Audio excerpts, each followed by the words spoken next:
नमस्ते दोस्तों। प्रस्तुत है मुंशी प्रेमचंद जी के द्वारा लिखा गया उपन्यास गोदान का छठा भाग। आगे बढ़ने के पहले जानते हैं पिछले भाग की कहानी। भाइयों की बातों से आहत होकर होरी गाय को वापस भोला के पास पहुंचाने का फैसला लेता है। धनिया ने जब देखा कि होरी गाय को वापस ले जा रहा है तो उसने पगैया अपने हाथ में ले ली और बाहर निकलकर हीरा और शोभा से लगी लड़ने। देखते ही देखते सारा गांव जमा हो जाता है।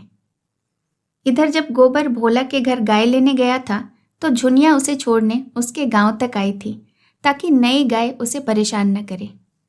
रास्ते में बातों ही बातों में दोनों एक दूसरे को अपना दिल दे बैठते हैं और साथ जीने मरने की कस्में खा लेते हैं। अब सुनते हैं आगे की कहानी।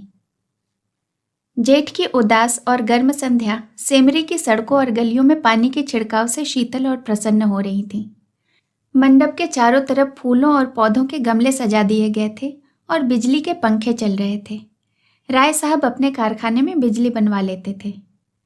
उनके सिपाही पीली वर्दियां डाले, नीले साफे बांधे जनता पर रौब जमाते फिरते थे। नौकर उजले कुर्ते पहने और केसरिया पग बांधे मेहमानों और मुखियों का आदर सत्कार कर रहे थे।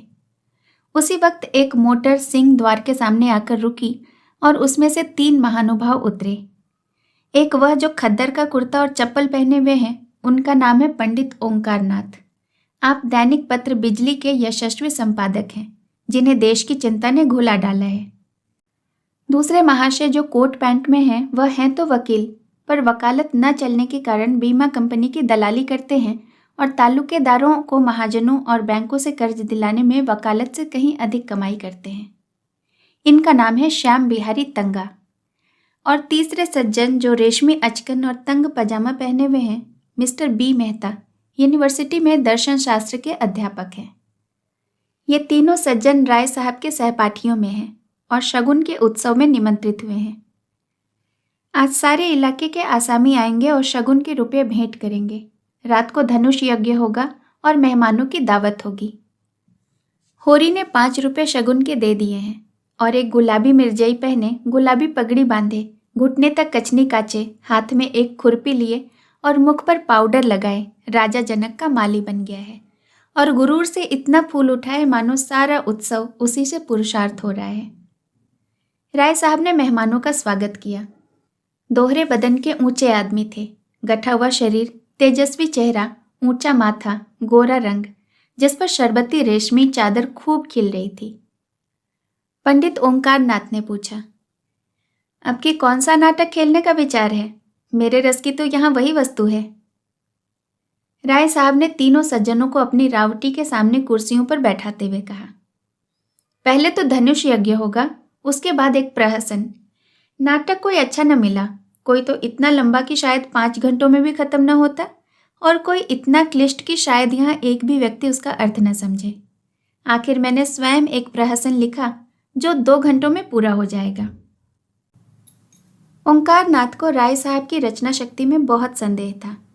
उनका ख्याल था कि प्रतिभा तो गरीबी में ही चमकती है, दीपक की भांति, जो अंधेरे में ही अपना प्रकाश दिखाता है। उपेक्षा के साथ जिसे छिपाने की भी उन्होंने चेष्टा नहीं की, पंडित ओंकार नाथ ने मुंह फेर लिया। मिस्टर तंगा इन बेमतलब की बातों में न पड़ना चाहते थे, फिर भी राय साहब को दिखाना चाहते थे कि इस विषय में उन्हें कुछ बोलने का अधिकार है। बोले, नाटक कोई भी अच्छा हो सकता है अगर उसके अभिनेता अच्छे हों। अच्छे से अच्छा नाटक बुरे अभिनेताओं के हाथ में पड़कर बुरा हो जाता है। जब तक स्टेज पर शिक्षित अभिनेत्रियां नहीं आती, हमारी नाट्य कला का उद्धार नहीं हो सकता। अब की तो आपने काउंसिल के प्रश्नों की धूम मचा दी। मैं तो दावे के साथ कह सकता हूँ कि किसी मेंबर का रिकॉर्ड इतना शानदार नहीं है।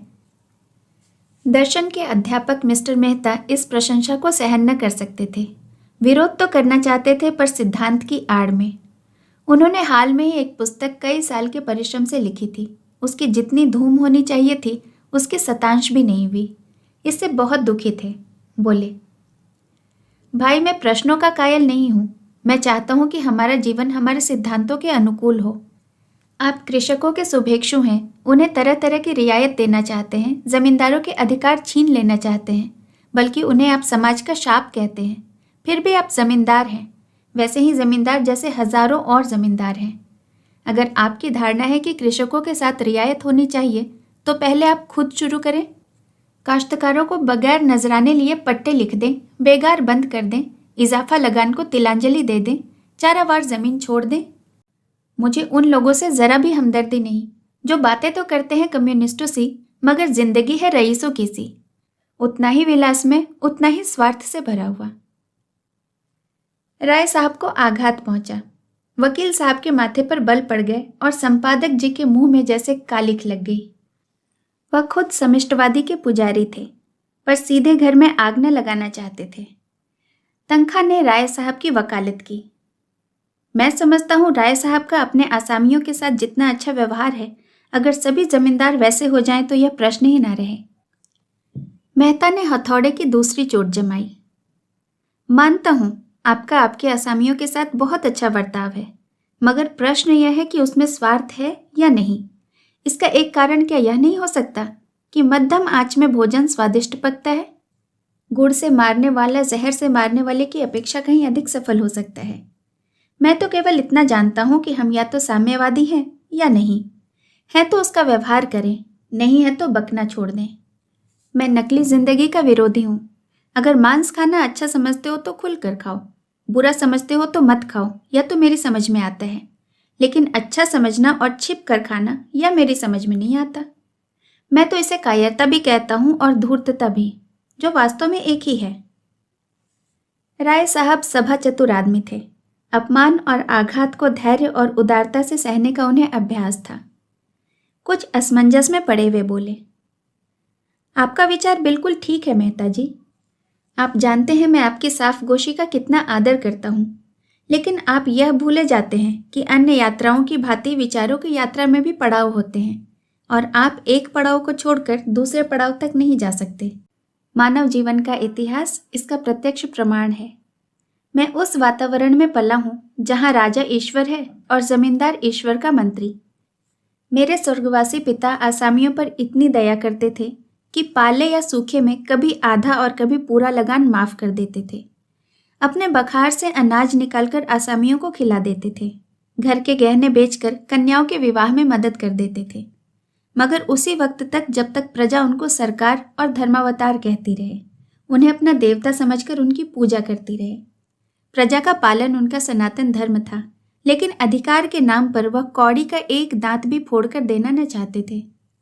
मैं उसी वातावरण में पला हूँ और मुझे गर्व है कि मैं व्यवहार में चाहे जो कुछ भी करूँ, विचारों में उनसे आगे बढ़ गया हूँ और यह मानने लग गया हूँ कि जब तक किसानों को ये रियायतें अधिकार के रूप में न मिलेंगी, केवल सद्भावना के आधार पर उनकी दशा नहीं सुधर सकती। स्वेच्छा अगर अपना स्वार्थ छोड़ दे तो अपवाद है। मैं खुद सद्भावना करते हुए भी स्वार्थ नहीं छोड़ सकता और चाहता हूं कि हमारे वर्ग को शासन और नीति के बल से अपना स्वार्थ छोड़ने के लिए मजबूर कर दिया जाए।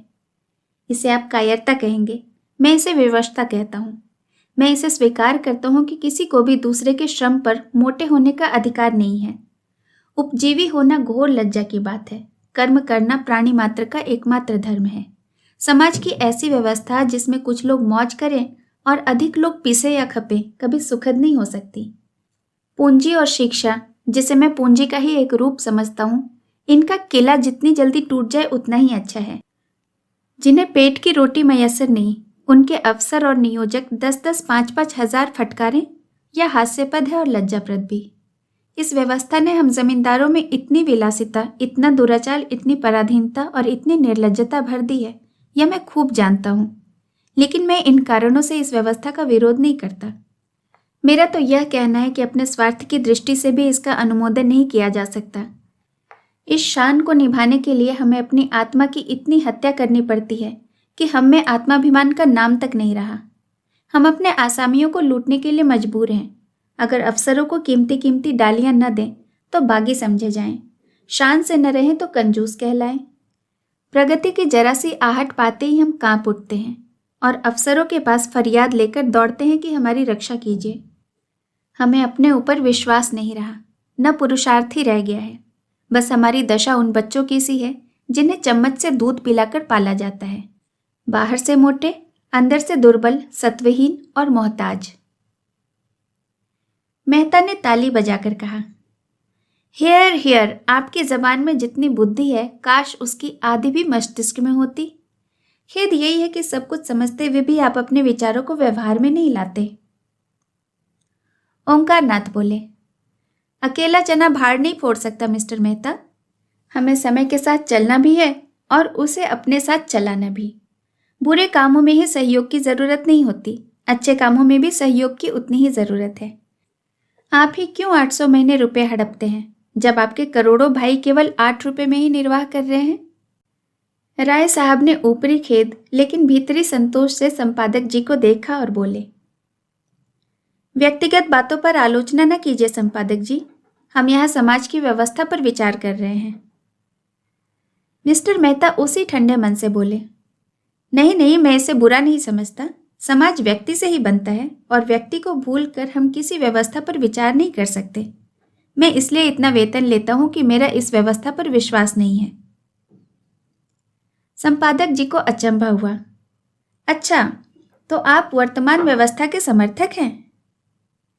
मैं इस सिद्धांत का समर्थक हूं कि संसार में छोटे बड़े हमेशा रहेंगे और उन्हें हमेशा रहना चाहिए।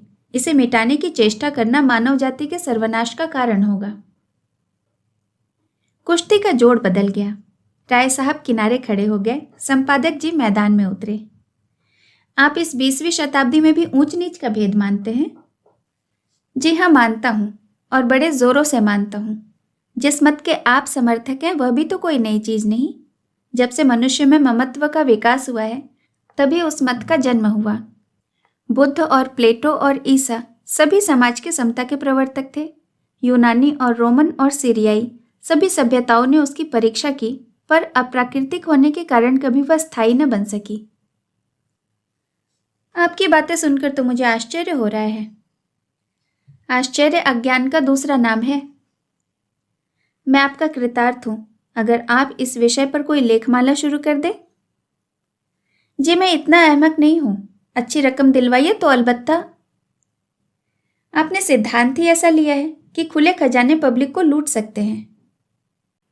मुझ में और आप में इतना ही अंतर है कि मैं जो कुछ मानता हूं उस पर चलता हूं। आप लोग मानते कुछ हैं और करते कुछ हैं।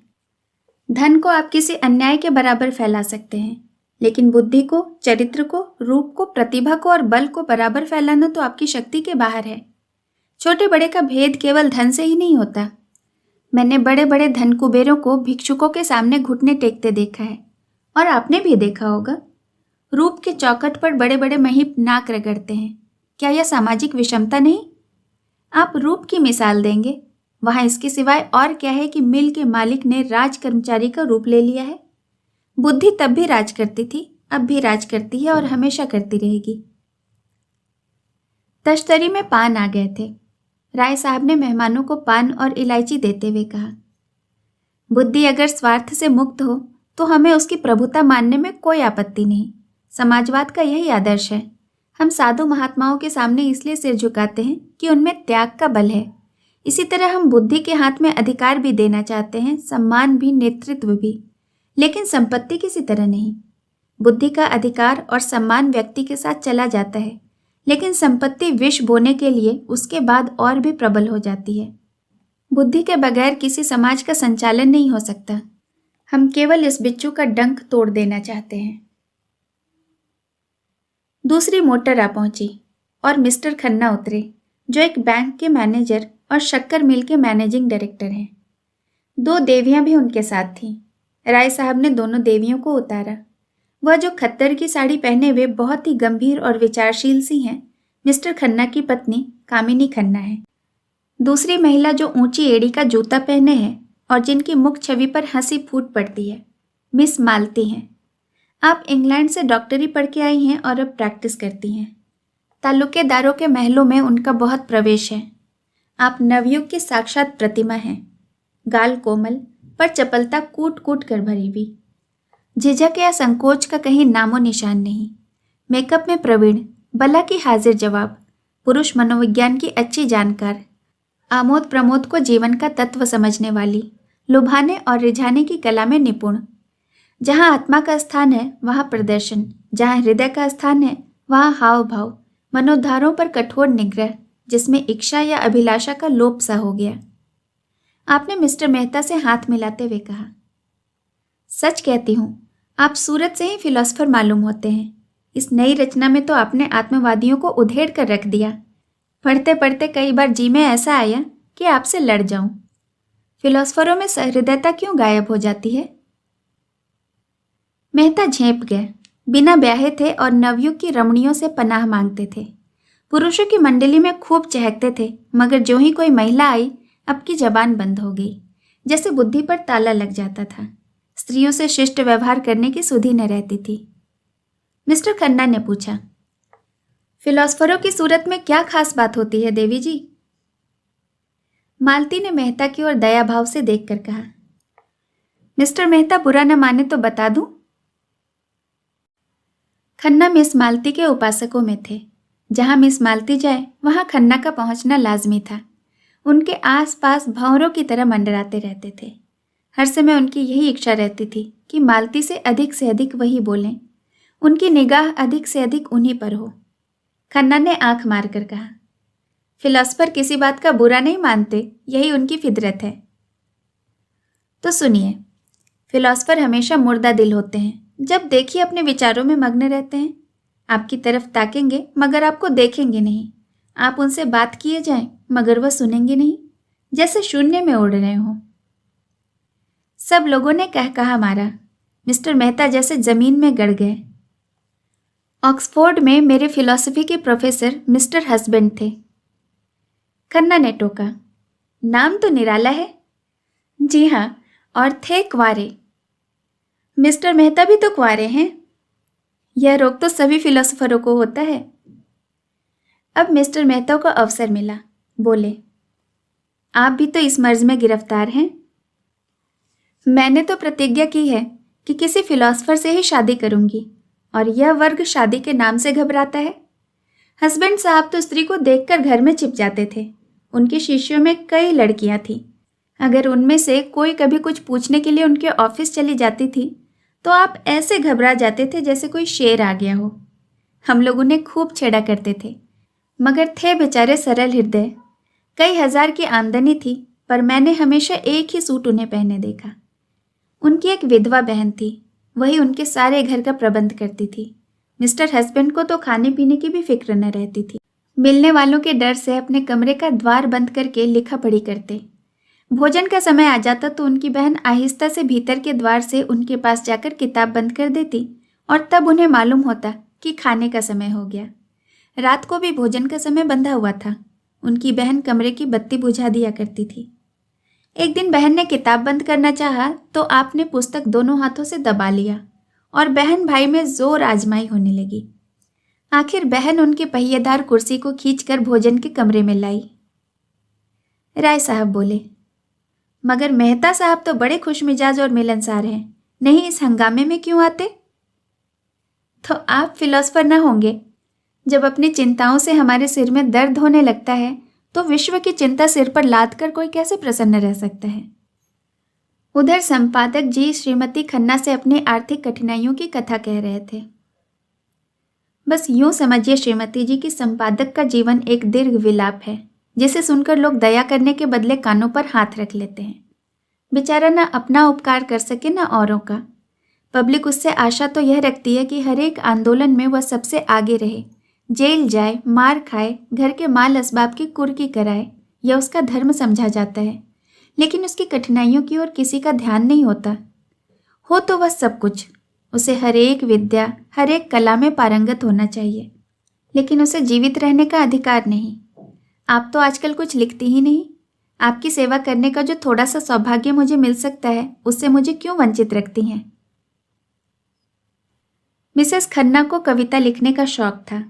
इस नाते से संपादक जी कभी कभी उनसे मिलाया करते थे, लेकिन घर के काम धंधों में व्यस्त रहने के कारण इधर बहुत दिनों से कुछ लिख नहीं सकी थी। सच बात तो यह है कि संपादक जी ने ही उन्हें प्रोत्साहित करके कवि बनाया था। सच्ची प्रतिभा उनमें बहुत कम थी। क्या लिखूं, कुछ सूझता ही नहीं। आपने कभी मिस मालती से लिखने को नहीं कहा? संपादक जी उपेक्षा भाव से बोले, उनका समय मूल्यवान है कामिनी देवी। लिखते तो वह लोग हैं जिनके अंदर कुछ दर्द है, अनुराग है, लगन है, विचार है। जिन्होंने धन और भोग विलास को ही जीवन का लक्ष्य बना लिया, वह क्या लिखेंगे? कामिनी ने ईर्ष्या मिश्रित विनोद से कहा, अगर आप उनसे कुछ लिखा सके तो आपका प्रचार दूना हो जाए। लखनऊ में तो कोई ऐसा रसिक नहीं जो आपका ग्राहक न बन जाए। अगर धन मेरे जीवन का आदर्श होता तो मैं आज इस दशा में न होता। मुझे भी धन कमाने की कला आती है। आज चाहूं तो लाखों कमा सकता हूँ, लेकिन यहाँ तो धन को कभी कुछ समझा ही नहीं। साहित्य की सेवा अपने जीवन का ध्येय रहा है और रहेगा। कम से कम मेरा नाम तो ग्राहकों में लिखवा लीजिए। संपादक जी, आपका नाम ग्राहकों में नहीं, संरक्षकों में लिखूंगा। संरक्षकों में रानियों महारानियों को रखिए, जिनकी थोड़ी सी खुशामद करके आप अपने पत्र को लाभ की वस्तु बना सकते हैं। मेरी रानी महारानी तो आप हैं। मैं तो आपके सामने किसी रानी महारानी की हकीकत नहीं समझता। जिसमें दया और विवेक है वही मेरी रानी है। खुशामद से मुझे घृणा है। कामिनी ने चुटकी ली, लेकिन मेरी खुशामद तो आप कर रहे हैं संपादक जी। संपादक जी ने गंभीर होकर श्रद्धापूर्ण स्वर में कहा, यह खुशामद नहीं है देवी जी, हृदय के सच्चे उद्गार हैं। राय साहब ने पुकारा, संपादक जी जरा इधर आइएगा, मिस मालती आपसे कुछ कहना चाहती हैं। संपादक जी की वह सारी अकड़ गायब हो गई। नम्रता और विनय की मूर्त बने हुए आकर खड़े हो गए। मालती ने उन्हें सदै नेत्रों से देखकर कहा, मैं अभी कह रही थी कि दुनिया में मुझे सबसे ज्यादा डर संपादकों से लगता है। आप लोग जिसे चाहें एक क्षण में बिगाड़ दें। मुझे से चीफ सेक्रेटरी साहब ने एक बार कहा था, अगर मैं इस ब्लडी ओंकारनाथ को जेल में बंद कर सकूं तो अपने आप को भाग्यवान समझूंगा। ओंकारनाथ की बड़ी बड़ी मूछें खड़ी हो गईं। आंखों में गर्व की ज्योति चमक उठी। यूं वह बहुत ही शांत प्रकृति के आदमी थे, लेकिन ललकार सुनकर उनका पुरुषत्व उत्तेजित हो जाता था। दृढ़ता भरे स्वर में बोले, इस कृपा के लिए आपका कृतज्ञ हूं। उस बज़्म में आपका जिक्र आता है तो चाहे किसी भी तरह आए। आप सेक्रेटरी महोदय से कह दीजिएगा कि ओंकारनाथ उन आदमियों में से नहीं है जो इन धमकियों से डर जाए। उसकी कलम उसी वक्त विश्राम लेगी जब उसकी जीवन यात्रा समाप्त हो जाएगी। उसने अनीति और स्वेच्छाचार को जड़ से खोदकर फेंक देने का जिम्मा लिया है। मिस मालती ने और उकसाया, मगर मेरी समझ में आपकी यह नीति नहीं आती कि जब आप मामूली शिष्टाचार से अधिकारियों में सहयोग प्राप्त कर सकते हैं तो उनसे क्यों कन्नी काटते हैं। अगर आप अपनी आलोचनाओं में विष और आग को जरा कम कर दें तो मैं वादा करती हूँ कि आपको गवर्नमेंट से काफ़ी मदद दिला सकती हूँ। जनता को तो आपने देख लिया, उससे अपील की, उसकी खुशामद की, अपनी कठिनाइयों की कथा कही, मगर कोई नतीजा न निकला। अब ज़रा आप अधिकारियों को भी आजमा कर देखिए। तीसरे ही महीने में अगर आप मोटर पर न निकलने लगें और सरकारी दावतों में निमंत्रित न होने लगें तो मुझे जितना चाहे कोसिएगा। तब यही रईस और नेशनलिस्ट जो आपकी परवाह नहीं करते आपके द्वार के चक्कर काटेंगे। ओंकारनाथ अभिमान के साथ बोले, यही तो मैं नहीं कर सकता देवी जी। मैंने अपने सिद्धांतों को सदैव ऊंचा और पवित्र रखा है और जीते जी उनकी रक्षा करूंगा। दौलत के पुजारी तो गली गली मिलेंगे, मैं सिद्धांत के पुजारियों में से हूं। मैं इसे दंभ कहती हूं। आपकी इच्छा, धन की आपको परवाह नहीं है, सिद्धांतों का खून करके नहीं। मालती, तो आपके पत्र में विदेशी वस्तुओं के विज्ञापन क्यों होते हैं? मैंने कभी भी दूसरे पत्र में इतने विदेशी विज्ञापन नहीं देखे। आप बनते तो आदर्शवादी और सिद्धांतवादी हैं, पर अपने फायदे के लिए देश का धन विदेश में भेजते हुए आपको जरा भी खेद नहीं होता? आप किसी तर्क से इस नीति का समर्थन नहीं कर सकते। ओंकारनाथ के पास सचमुच कोई जवाब न था। उन्हें बगले झांकते देखकर राय साहब ने उनकी हिमायत की। तो आखिर आप क्या चाहती हैं? इधर से भी मारे जाएं और उधर से भी मारे जाएं, तो पत्र कैसे चले? मिस मालती ने दया करना न सीखा था। पत्र नहीं चलता तो बंद कर दीजिए। अपना पत्र चलाने के लिए आपको विदेशी वस्तुओं के प्रचार का कोई अधिकार नहीं। अगर आप मजबूर हैं तो सिद्धांत का ढोंग छोड़िए। मैं तो सिद्धांतवादी पत्रों को देखकर जल उठती हूँ। जी चाहता है दिया सलाई दिखा दूं। जो व्यक्ति कर्म और वचन में सामंजस्य नहीं रख सकता वह चाहे जो कुछ भी हो, सिद्धांतवादी तो नहीं। मेहता खिल उठे। थोड़ी देर पहले उन्होंने खुद इसी विचार का प्रतिपादन किया था। उन्हें मालूम हुआ कि इस रमणी में विचार की शक्ति भी है, केवल तितली नहीं। संकोच जाता रहा। यही बात मैं अभी कह रहा था। विचार और व्यवहार में सामंजस्य का न होना धूर्तता है, मक्कारी है। मिस मालती प्रसन्न मुख से बोली, तो इस विषय में आप और मैं एक हैं, और मैं भी फिलोसफर होने का दावा कर सकती हूँ। खन्ना की जीभ में खुजली हो रही थी। बोले, आपका एक एक अंग फिलॉसफी में डूबा हुआ है। मालती ने उनकी लगाम खींची। अच्छा, आपको भी फिलॉसफी में दखल है? मैं तो समझती थी आप बहुत पहले ही फिलॉसफी को गंगा में डुबो बैठे। नहीं, आप इतने बैंकों और कंपनियों के डायरेक्टर न होते। राय साहब ने खन्ना को संभाला। तो आप क्या समझती हैं कि फिलॉसफरों को हमेशा फाके मस्त रहना चाहिए? जी हाँ, फिलॉसफर अगर मोह पर विजय न पा सके तो फिलॉसफर कैसा? इस लिहाज से तो शायद मिस्टर मेहता भी फिलॉसफर न ठहरे। मेहता ने जैसे आस्तीन चढ़ाकर कहा, मैंने तो कभी यह दावा नहीं किया राय साहब। मैं तो इतना ही जानता हूं कि जिन औजारों से लोहार काम करता है उन्हीं औजारों से सोनार नहीं करता। क्या आप चाहते हैं कि आम भी उसी दशा में फले फूले जैसे बबूल और ताड़? मेरे लिए धन केवल उन सुविधाओं का नाम है जिनसे मैं अपना जीवन सार्थक कर सकूं। धन मेरे लिए बढ़ने और फलने फूलने वाली चीज नहीं है, केवल साधन है। मुझे धन की बिल्कुल इच्छा नहीं है। आप वह साधन जुटा दें जिससे मैं अपने जीवन का उपयोग कर सकूं। ओंकारनाथ समिष्टवादी थे। व्यक्ति की इस प्रधानता को कैसे स्वीकार करते? इसी तरह एक मजदूर कह सकता है कि उसे काम करने की सुविधाओं के लिए 1000 रुपये महीने की जरूरत है। अगर आप समझते हैं कि उस मजदूर के बगैर आपका काम नहीं चल सकता, तो वो सुविधाएं आपको देनी पड़ेंगी। अगर वही काम दूसरा मजदूर थोड़ी सी मजदूरी में कर दे, तो कोई वजह नहीं कि आप पहले मजदूर की खुशामद करें। लेकिन अगर मजदूरों के हाथ में अधिकार होता, तो मजदूरों के लिए स्त्री और शराब भी उतनी ही जरूरी सुविधा हो जाती जितनी फिलोसफरों के लिए है। तो आप विश्वास मानिए, मैं उनसे ईर्ष्या न करता। जब आपका जीवन सार्थक बनाने के लिए स्त्री इतनी आवश्यक है, तो आप शादी क्यों नहीं कर लेते? मेहता ने निसंकोच भाव से कहा, इसलिए कि मैं समझता हूं कि मुक्त भोग आत्मा के विकास में बाधक नहीं होता। विवाह तो आत्मा और जीवन को पिंजड़े में बंद कर देता है। खन्ना ने इसका समर्थन किया। बंधन और निग्रह पुरानी थ्योरियां हैं, नई थ्योरी है मुक्त भोग। मालती ने चोटी पकड़ी। तो अब मिसेस खन्ना को तलाक देने के लिए तैयार रहना चाहिए। तलाक का बिल पास तो हो। शायद उसका पहला उपयोग आप ही करेंगे। कामिनी ने मालती की ओर विष भरी आंखों से देखा और मुंह सिकोड़ लिया, मानो कह रही हो, खन्ना तुम्हें मुबारक रहे, मुझे परवाह नहीं। मालती ने मेहता की तरफ देखकर कहा, इस विषय में आपके क्या विचार है मिस्टर मेहता? मेहता गंभीर हो गए। वह किसी प्रश्न पर अपना मत प्रकट करते थे तो जैसे अपनी सारी आत्मा उसमें डाल देते थे। बोले, विवाह को मैं सामाजिक समझौता समझता हूं और उसे तोड़ने का अधिकार न पुरुष को है न स्त्री को। समझौता करने के पहले आप स्वाधीन हैं, समझौता हो जाने के बाद आपके हाथ कट जाते हैं।